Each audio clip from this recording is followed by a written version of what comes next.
सभी को नमस्कार। मैं डॉक्टर अमित कुमार देवांगन इस सत्र में आप सबका स्वागत करता हूं। इस सत्र में हम introduction to transactions, ACID property of transaction, transaction states का अध्ययन करेंगे। इस सत्र के कोर्स कंटेंट: ट्रांजैक्शन की परिभाषा, ट्रांजैक्शन का महत्व, ट्रांजैक्शन का संचालन, ट्रांजैक्शन की प्रॉपर्टी और ट्रांजैक्शन के स्टेट्स हैं। ट्रांजैक्शन की परिभाषा: ट्रांजैक्शन एक डेटाबेस ऑपरेशन का समूह होता है जिसे एक यूनिट के रूप में एग्जीक्यूट किया जाता है, जिससे डेटाबेस की स्थिति को एक कंसिस्टेंट स्टेट से दूसरे कंसिस्टेंट स्टेट में ले जाया जाता है। इसमें एसिड प्रॉपर्टी या एसिड गुण, जिसमें ए रिप्रेजेंट करता है एटॉमिसिटी, सी रिप्रेजेंट होता है consistency, I represent isolation and D represent durability होता है, जो सुनिश्चित करते हैं कि ट्रांजैक्शन या तो पूरी तरीका से सफल हो या पूरे तरीके से असफल, जिसे हम रोलबैक भी कहते हैं, जिससे डेटा की अखंडता बनी रहती है। ट्रांजैक्शन का मुख्य उद्देश्य डेटा की रिलायबिलिटी और कंसिस्टेंसी को बनाए रखना है, चाहे सिस्टम कोई फेलियर या कंसिस्टेंट कॉन्करेंसी इशू क्यों ना जनरेट करे। ट्रांजैक्शन एक तार्किक रूप से संबंधित ट्रांजैक्शन का सेट होता है। इसमें कार्यों का एक समूह होता है।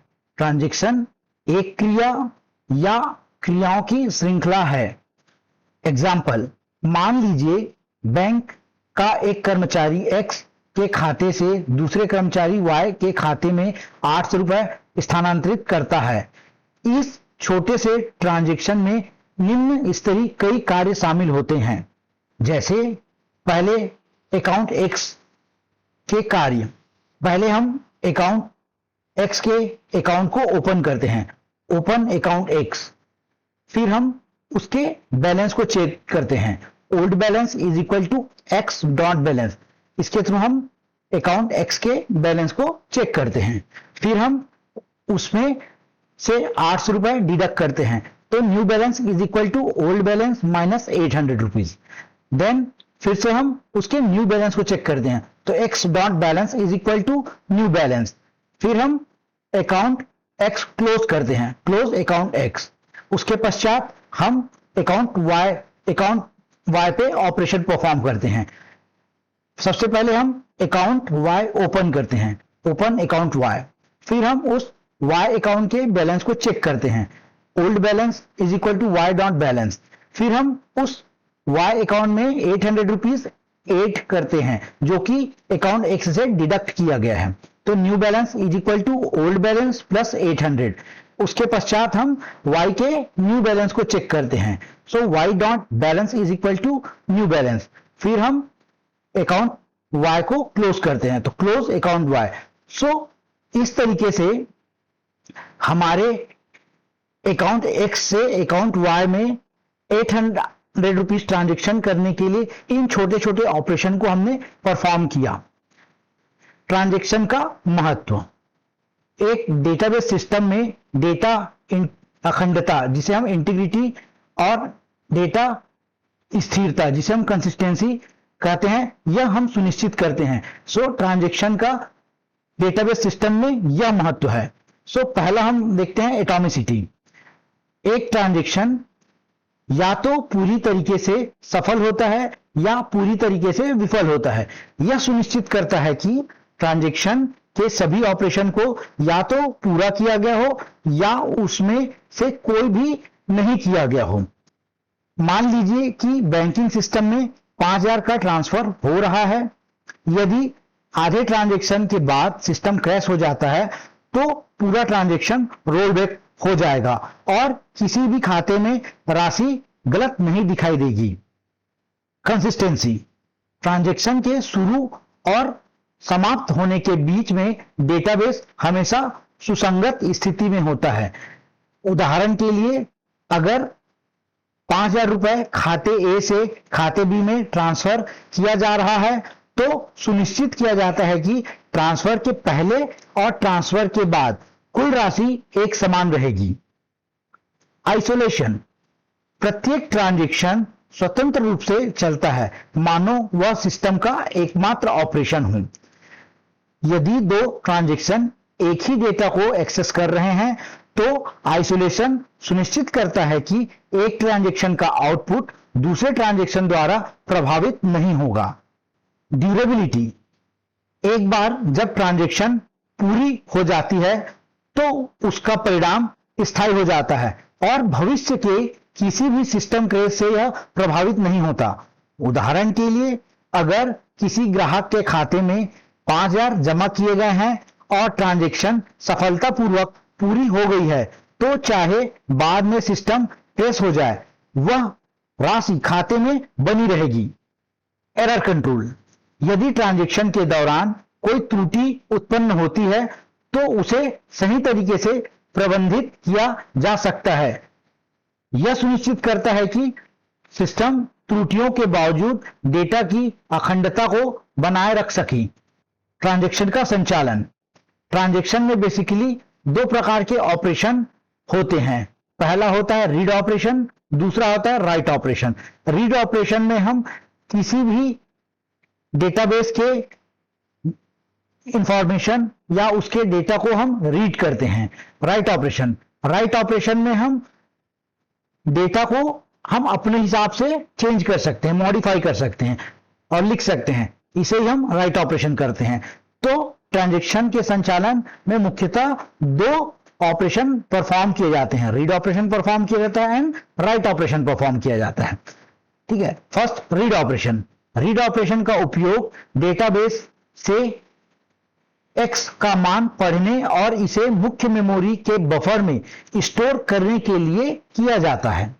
राइट ऑपरेशन का उपयोग बफर से डेटाबेस में मान वापस लिखने के लिए किया जाता है। ट्रांजैक्शन के प्रॉपर्टी, डेटाबेस प्रबंधन प्रणाली डीबीएमएस में ट्रांजैक्शन एक महत्वपूर्ण प्रक्रिया है जो डेटा की अखंडता और स्थिरता को बनाए रखने के लिए उपयोगी है। ट्रांजैक्शन की सफलता विश्वसनीयता सुनिश्चित करने के लिए 4 मुख्य गुणों का पालन किया जाता है, जिसे सामूहिक रूप से एसिड गुण या एसिड प्रॉपर्टी कहा जाता है। यह 4 गुण हैं। First, A represent atomicity, C represent consistency, I represent isolation and D represent durability. तो यह 4 मुख्य ट्रांजैक्शन के गुण हैं। सो हम पहले गुण को देखते हैं। पहला गुण है एटॉमिसिटी, जिसे हम आणविकता भी कहते हैं। एटॉमिसिटी यह सुनिश्चित करता है कि लेन देन के भीतर सभी ऑपरेशन पूर्ण हो गए हैं, अन्यथा लेन देन समाप्त हो जाता है। इसे ऑल और नथिंग सिद्धांत भी कहा जाता है। एटॉमिसिटी में निम्नलिखित 2 ऑपरेशन शामिल होते हैं। पहला होता है एबॉर्ट, दूसरा होता है कमिट। एबॉर्ट, यदि कोई लेन देन रद्द हो जाता है तो किए गए सभी परिवर्तन डेटाबेस में दिखाई नहीं देंगे, डेटाबेस पुरानी अवस्था में यथावत रहेगा। इसे हम एबॉर्ट कहते हैं। कमिट, यदि कोई लेन देन पूर्ण हो जाता है तो किए गए सभी परिवर्तन डेटाबेस में स्थायी रूप से दिखाई देंगे। इस ऑपरेशन को हम कमिट ऑपरेशन कहते हैं। कमिट ऑपरेशन के बाद डेटा सुरक्षित हो जाता है। मान लीजिए कि आप अपने बैंक खाते में 5000 को एक अन्य बैंक खाते में ट्रांसफर करना चाहते हैं। सो इस ट्रांजैक्शन से संबंधित निम्नलिखित कदम शामिल होते हैं। स्टेप 1 या पहला चरण, अकाउंट ए से 5000 डेबिट करना। दूसरा चरण या स्टेप 2, अकाउंट बी में 5000 क्रेडिट करना। Atomicity in action. So successful transaction अगर कंफर्म हो रहा है तो दोनों कदम मीन्स दोनों फेज या दोनों स्टेप्स 5000 का डेबिट और क्रेडिट सफलतापूर्वक हो जाता है तो ट्रांजैक्शन पूर्ण हो जाएगा और डेटा स्थायी रूप से अपडेट हो जाएगा। Scenario, second scenario failure scenario या विफलता की स्थिति। मान लीजिए कि पहले फेज में आपने 5000 रुपए अकाउंट ए से डेबिट किया, लेकिन अचानक सिस्टम क्रैश हो जाता है और 5000 अकाउंट बी में क्रेडिट नहीं होता। तो एटॉमिसिटी यह सुनिश्चित करेगा कि इस स्थिति में पूरा ट्रांजैक्शन रोल बैक हो जाएगा। इसका मतलब है कि 5000 अकाउंट ए में वापस आ जाएगा और कोई भी राशि अकाउंट बी में क्रेडिट नहीं होगी। यह यदि कोई एक कदम भी विफल हो जाता है तो पूरा ट्रांजैक्शन विफल माना जाएगा और सिस्टम सुनिश्चित करेगा कि कोई बदलाव डेटाबेस में लागू ना हो। मीन्स डेटाबेस की पुरानी स्थिति यथावत रहेगी। नेक्स्ट प्रॉपर्टी है कंसिस्टेंसी, संगतता। कंसिस्टेंसी यह सुनिश्चित करता है कि लेन देन से पहले और बाद में डेटाबेस मान्य की स्थिति में है, मीन्स डेटाबेस में कोई परिवर्तन नहीं हुआ है। उदाहरण के संदर्भ में हम लेते हैं, लेन देन से पहले और बाद की कुल राशि हमें इक्वल बनाई रखनी चाहिए होती है। टी या ट्रांजैक्शन होने से पहले मान लीजिए कुल राशि 700 प्लस 300 इज इक्वल टू 1000 है, तो ट्रांजैक्शन के पश्चात कुल राशि 600 प्लस 400 इज इक्वल टू 1000 या 1000 है। इसलिए हम कह सकते हैं डेटाबेस कंसिस्टेंट है। यदि असंगति होगी जब ट्रांजैक्शन T1 पूरा हो जाता है लेकिन ट्रांजैक्शन T2 विफल हो जाता है, तो परिणाम स्वरूप हम कह सकते हैं कि डेटाबेस कंसिस्टेंट नहीं है या सुसंगत नहीं है। तीसरी प्रॉपर्टी है आइसोलेशन। आइसोलेशन यह सुनिश्चित करता है कि लेन देन सुरक्षित और स्वतंत्र रूप से संसाधित किए गए हैं। यह गुण सुनिश्चित करता है कि कई लेन देन एक साथ हो सकते हैं बिना डेटाबेस स्थिति के असंगति की ओर ले जाए। इसका मतलब है कि एक साथ एक से ज्यादा ट्रांजैक्शन डेटाबेस में परफॉर्म हो सकते हैं, लेकिन हर एक ट्रांजैक्शन अपने आप में स्वतंत्र रूप से एग्जीक्यूट होंगी बिना किसी अन्य लेन देन के या ट्रांजैक्शन के इंटरप्शन की। मान लीजिए कि एक बैंकिंग सिस्टम में दो ट्रांजैक्शन एक साथ चल रही हैं। ट्रांजैक्शन 1 5000 रुपए अकाउंट ए से अकाउंट बी में ट्रांसफर किया जा रहा है। ट्रांजैक्शन 2 अकाउंट ए का बैलेंस चेक किया जा रहा है। तो ये दो ट्रांजैक्शन है जिसे हम कंकरेंट एग्जीक्यूट कर रहे हैं। तो पहला विदाउट आइसोलेशन, बिना आइसोलेशन के हम इन दोनों ट्रांजैक्शन को कंकरेंट एग्जीक्यूट करते हैं और देखते हैं कि इसमें क्या क्या इश्यूज आ सकते हैं। यदि आइसोलेशन लागू नहीं किया गया है तो ऐसा हो सकता है कि जब ट्रांजैक्शन T1 अभी भी अकाउंट ए से 5000 डेबिट कर रहा है और उसी समय ट्रांजैक्शन T2 अकाउंट ए का बैलेंस चेक कर रहा है, इस स्थिति में ट्रांजैक्शन T2 को अकाउंट ए का पुराना बैलेंस ही दिखाई देगा, जो कि गलत होगा। दूसरा केस हम देखते हैं, जब हम आइसोलेशन प्रॉपर्टी यूज कर रहे हो और दो transaction T1 and transaction T2 को कंसेक्यूटिवली एग्जीक्यूट कर रहे हैं, तो आइसोलेशन यह सुनिश्चित करेगा कि ट्रांजैक्शन T2 को तब तक अकाउंट ए का बैलेंस देखने की अनुमति नहीं दी जाएगी जब तक ट्रांजैक्शन T1 का ट्रांजैक्शन पूरा नहीं हो जाता। इस तरह T2 को हमेशा अपडेटेड और सही बैलेंस ही दिखाई देगा।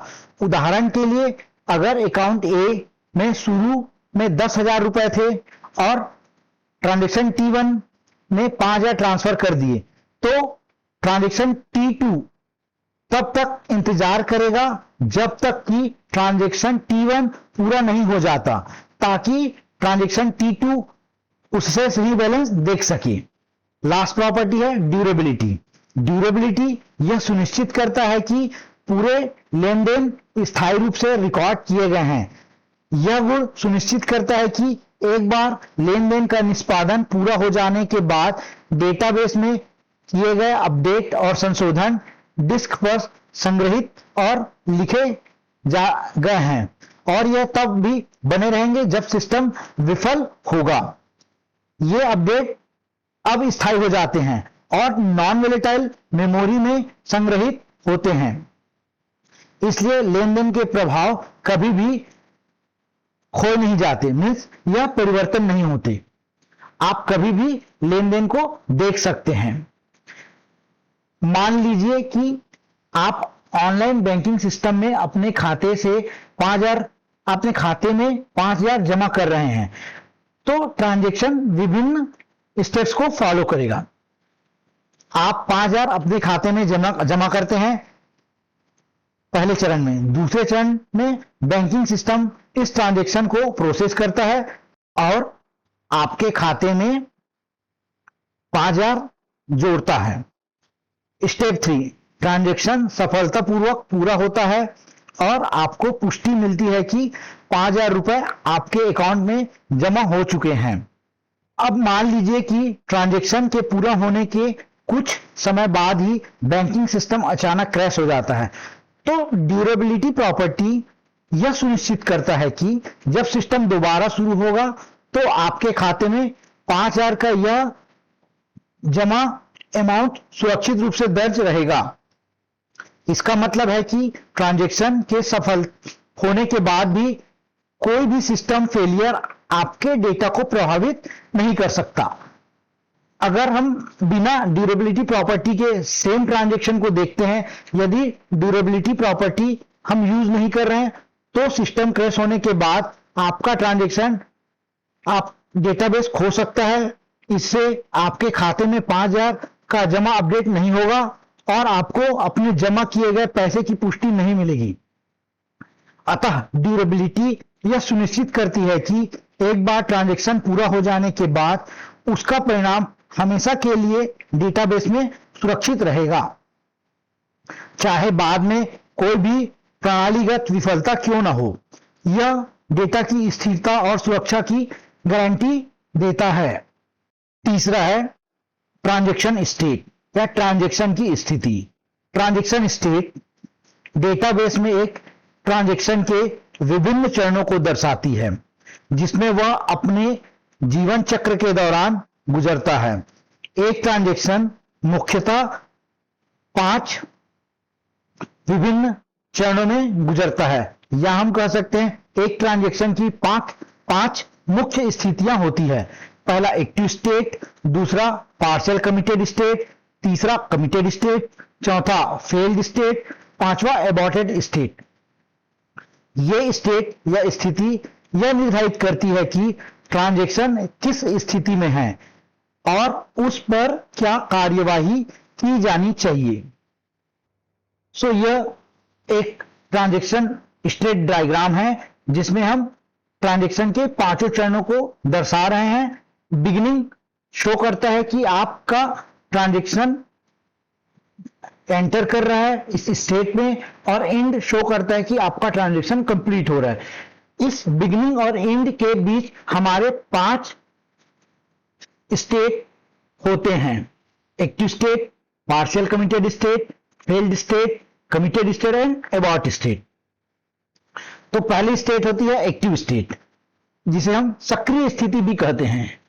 जब कोई ट्रांजैक्शन शुरू होता है और उनमें विभिन्न ऑपरेशन जैसे डेटा को पढ़ना या लिखना किए जा रहे होते हैं, तब वह एक्टिव स्टेट में होता है। इस समय ट्रांजैक्शन को किसी भी तरीके की फेलियर के लिए तैयार रहना पड़ता है, क्योंकि यह स्थिति अस्थिर होती है। उदाहरण के लिए मान लीजिए आप 5,000 रुपए अकाउंट ए से अकाउंट बी में ट्रांसफर करने की प्रक्रिया शुरू करते हैं। जब आप यह ट्रांसफर करते हैं और सिस्टम इसे प्रोसेस कर रहा होता है, तब यह ट्रांजैक्शन एक्टिव स्टेट में होता है। नेक्स्ट स्टेट है पार्शियल कमिटेड स्टेट या आंशिक रूप से प्रतिबद्ध स्थिति। जब ट्रांजैक्शन के सभी ऑपरेशन सफलतापूर्वक हो जाते हैं लेकिन अंतिम परिणाम अभी डेटाबेस में लिखे नहीं गए होते, मींस डेटाबेस में उसको परमानेंटली हम सेव नहीं करते, तब वह पार्शियल कमिटेड स्टेट में होता है। इस स्थिति में ट्रांजैक्शन के कमिट होने से पहले सिस्टम द्वारा अंतिम चेक किया जाता है। उदाहरण के लिए आपने अकाउंट ए से 5,000 रुपए डेबिट कर लिया है और इसे अकाउंट बी में क्रेडिट करने की तैयारी कर ली है, लेकिन अभी तक यह परिवर्तन डेटाबेस में पूरी तरीके से दर्ज नहीं किया गया है, तो इस स्थिति को ही हम पार्शियल कमिटेड स्टेट कहते हैं। Third state is a committed state या प्रतिबद्ध स्थिति। जब ट्रांजैक्शन के सभी ऑपरेशन सफलतापूर्वक पूरे हो जाते हैं और परिवर्तन स्थायी रूप से डेटाबेस में दर्ज हो जाते हैं, मीन्स डेटाबेस में सेव कर लिए जाते हैं, तो वह कमिटेड स्टेट होता है। इसका मतलब है कि अब यह परिवर्तन स्थायी हो गया है और इसे रिवर्स नहीं किया जा सकता। उदाहरण के लिए, यदि ट्रांजैक्शन में 5,000 रुपए का ट्रांसफर सफलतापूर्वक अकाउंट ए से अकाउंट बी में किया जा चुका है और तो यह ट्रांजैक्शन कमिटेड स्टेट में है। इसका अर्थ है कि अब यह परिवर्तन डेटाबेस में स्थायी रूप से दर्ज हो गया है या यह सेव हो गया है। चौथा स्टेट, फेल्ड स्टेट या विफल स्थिति।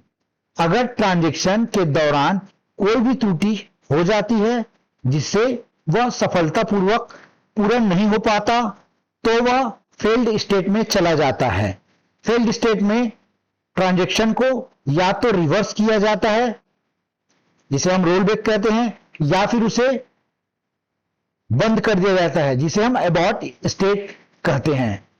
उदाहरण के लिए, मान लें 5,000 रुपए का ट्रांसफर करते समय सिस्टम क्रैश हो गया और ट्रांजैक्शन पूरा नहीं हो पाया। इस स्थिति में ट्रांजैक्शन फेल्ड स्टेट में चला जाएगा क्योंकि यह सफलतापूर्वक पूरा नहीं हो सका। पांचवा स्टेट अबॉर्ट स्टेट या रद्द स्थिति है। जब एक ट्रांजैक्शन विफल हो जाता है और सभी किए गए परिवर्तन रिवर्स कर दिए जाते हैं, तब वह अबॉर्ट स्टेट में होता है। इस स्थिति में डेटाबेस को उसकी प्रारंभिक स्थिति में वापस लाया जाता है, मानो कोई ट्रांजैक्शन हुआ ही ना हो। बस अबॉर्ट स्टेट में हम डेटाबेस में कोई नवीन परिवर्तन नहीं करते और हम पुराने ही स्थिति को रीड करते हैं। उदाहरण के लिए, अगर 5,000 रुपए का ट्रांसफर विफल हो जाता है और इसके कारण पहले किए गए डेबिट को वापस रोल बैक कर दिया जाता है, तो यह ट्रांजैक्शन अबॉर्ट स्टेट में होगा। इसका अर्थ है कि डेटाबेस की स्थिति वही होगी जो ट्रांजैक्शन शुरू होने से पहले थी। कहने का मतलब है कि आप प्रारंभिक डेटाबेस की स्थिति में ही वापस लौटते हैं। Next, and. यदि किसी भी जांच में विफलता होती है और लेनदेन विफल अवस्था में पहुंच जाता है, तो डेटाबेस रिकवरी सुनिश्चित करेगा कि डेटाबेस अपनी पिछली संगत स्थिति में है। यदि नहीं, तो यह लेनदेन को समाप्त कर देगा या वापस रोल बैक कर देगा ताकि डेटाबेस को संगत स्थिति में लाया जा सके। ट्रांजैक्शन स्टेट डेटाबेस में ट्रांजैक्शन के पूरे जीवन चक्र को दर्शाता है। ये स्टेट्स यह सुनिश्चित करती है कि ट्रांजैक्शन के दौरान डेटा की अखंडता इंटीग्रिटी बनी रहे और किसी भी प्रकार की त्रुटि के कारण डेटाबेस में कोई विसंगति ना हो। एक्टिव स्टेट से शुरू होकर ट्रांजैक्शन कमिटेड या अबॉर्ट स्टेट में समाप्त होता है, जो यह तय करता है कि डेटा को स्थायी रूप से डेटाबेस में रखा जाए या उसे रोल बैक किया जाए। सो summary of the lecture, transaction एक डेटाबेस ऑपरेशन का समूह है जिसे एक इकाई के रूप में निष्पादित किया जाता है, जिससे डेटाबेस की अखंडता और स्थिरता बनी रहती है। ट्रांजैक्शन की सफलता सुनिश्चित करने के लिए एसिड गुणों या एसिड प्रॉपर्टी का पालन किया जाता है। एसिड प्रॉपर्टी जैसा हम जानते हैं atomicity, consistency, isolation and durability है। लेनदेन की स्थिति या कह सकते हैं हम ट्रांजैक्शन स्टेट किसी कंप्यूटर सिस्टम या डेटाबेस में लेनदेन के विभिन्न चरणों का वर्णन करती है। इसमें मुख्य रूप से 5 अवस्थाएं होती है। एक्टिव स्टेट जब लेनदेन चल रहा हो, पार्शियल कमिटेड स्टेट जब सभी निर्देश निष्पादित हो चुके हों लेकिन अंतिम पुष्टि बाकी हो, फेल्ड स्टेट जब लेनदेन में त्रुटि हो, एबॉर्ट स्टेट जब लेन देन विफल हो और वापस रोल बैक किया गया हो, और कमिटेड स्टेट जब लेन देन सफलतापूर्वक हो गया हो।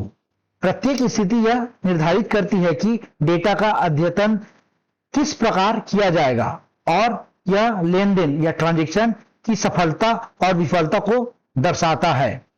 नेक्स्ट लेक्चर में हम concurrency control, locking and two phase locking पढ़ेंगे एंड टाइम स्टैम्प ऑर्डरिंग पढ़ेंगे। मैं आशा करता हूं कि यह आपको समझ में आया होगा। Thank you.